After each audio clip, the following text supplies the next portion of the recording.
Годинашната берба на тутунот заврши порано затоа што и самиот процес на расадување започна порано од вообичаеното, а затоа доста придонесоа и честите врнежи во летниот период.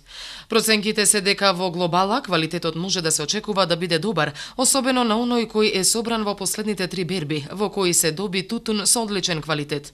Јулското невреме го погоди само Прилепскиот регион, па приходот може да се намали само во овој наш регион, но сепак реколтата може да се оцени како релативно добра и проценките се дека може да се очекува од неа да бидат добиени околу 23.000 тони тутун.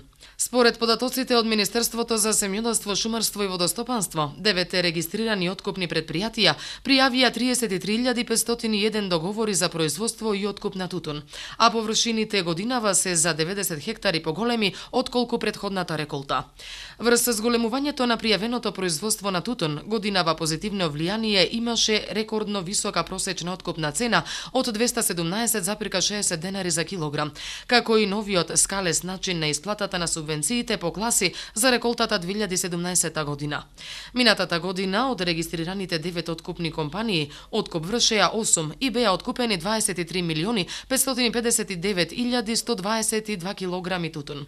Заради квалитетот на македонскиот тутун и понатаму е актуелен и баран и во соседните земји.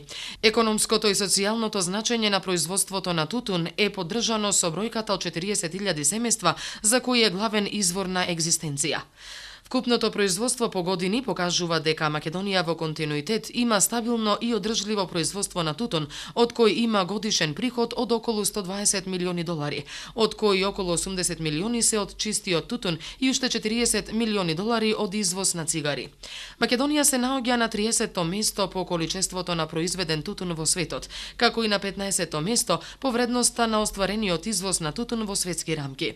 Најголеми увозници на тутун од Македонија се САД и Германија, односно тоа се мултинационални компании кои имаат фабрики во наведените земји. За стабилно производство во голема мера се очекува да придонесе и новиот закон за тутун, производи од тутун и сродни производи, кој е на јавна расправа. Новите одредби предвидуваат намалување на бирократските обврски на тутунопроизводителите и окинување на евидентните листови, така наречените бели картони, што значи дека од идната година тутунарите ќе склучуваат договори директно со откупните предпријатија и на тој начин значително ќе им биде олеснета административната процедура, но истовремено ќе се добие и поголема контрола на производството.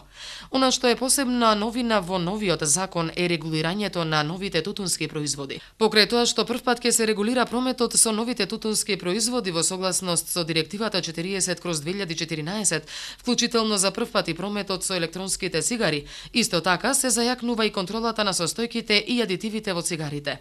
Република Македонија, според оценката на надлежните институции, со ова ќе биде првата земја во југоисточна Европа која ќе ги регулира овие производи, а во согласност со недобрите примери од Европската унија.